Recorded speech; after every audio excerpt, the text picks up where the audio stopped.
I'm John Hanna for CDTV.net in New York, and we have Greg Womack, president of Womack Investment Advisors, joining us at Edmond, Oklahoma. Hey, Greg, good afternoon.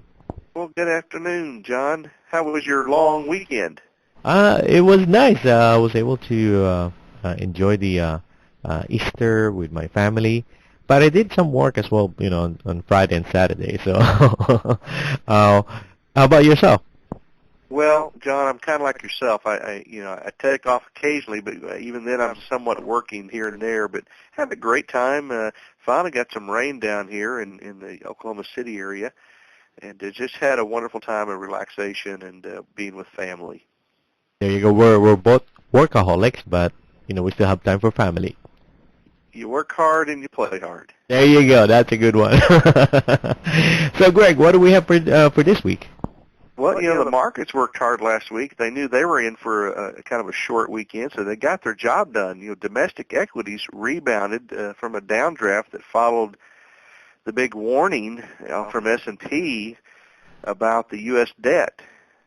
So ending the holiday shortened week with some solid gains.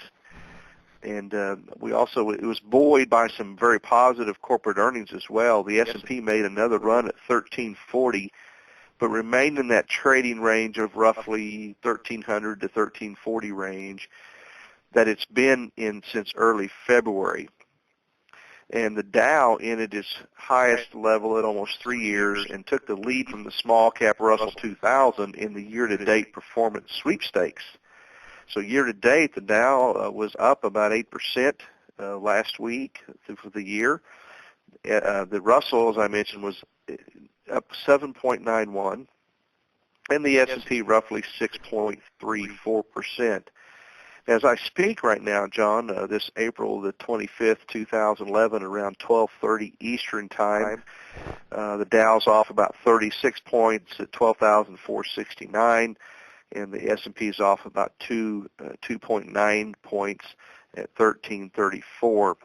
I mentioned earlier that trading range on the S&P, 1340 is kind of that momentum resistance, and we haven't seen the S&P move significantly above that, even though the Dow has kind of broke through that resistance area. Of course, they're all pulling back a little today. We just haven't seen that move up. Now, with the earnings season just kind of kicking into gear and everything seems to be pretty positive on earnings, we may see that happen. But as we speak today, the market's a little weaker. Looking at Treasury bonds, they also seem to thumb their noses at the S&P warning about the U.S. debt. The 10-year Treasury yields ended the week basically flat. In fact, the Treasury had to set up a minimum positive coupon rate for an auction of 5-year Treasury inflation-protected securities, which had been trading in the secondary market with a negative yield. If we look at some of the major headlines last week, of course, the Standard & Poor's issue of a negative long-term outlook on U.S. debt, saying the potential for a prolonged stalemate over how to deal with the budget shortfalls.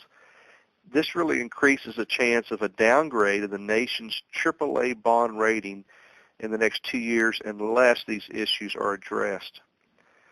So pretty stiff little warning. I think that the Standard & Poor's is just going out, making their line in the sand to say, we told you so. If things don't get better, this could happen.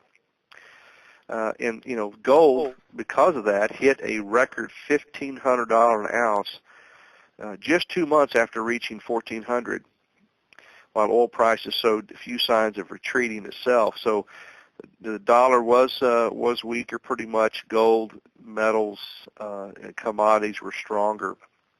If you look at building permits, we're up 11.2% in March compared to February.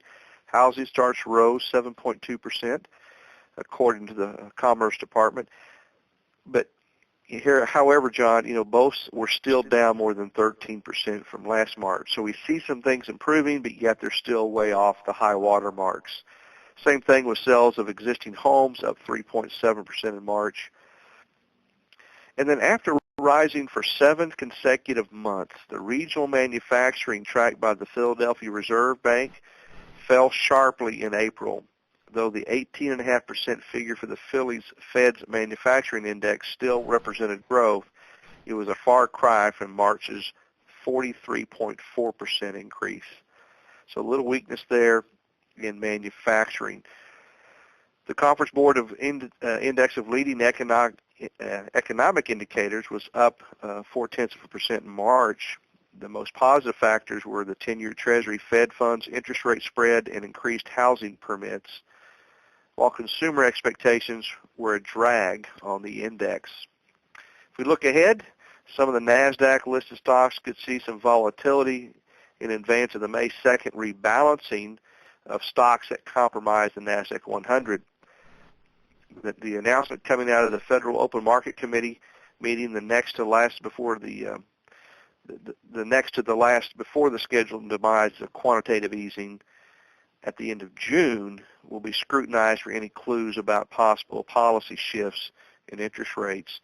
Finally, the initial estimate for first quarter economic growth will be of interest as well. So this week, home prices, durable goods orders the 26th, Federal Open Market Committee announcement on the 27th, quarter one gross domestic product and initial estimate in pending home sales will be on the 28th, and then personal income and spending on the 29th. Should shape up for a pretty good information-packed week for economic news, and of course earnings season will keep us all, traders all on the tips of their mouses, and we look forward to a good spring, hopefully continued rally. That's Greg Womack, President of Womack Investment Advisors, joining us from Edmond, Oklahoma, and I'm John Hanna for CDTV.net in New York.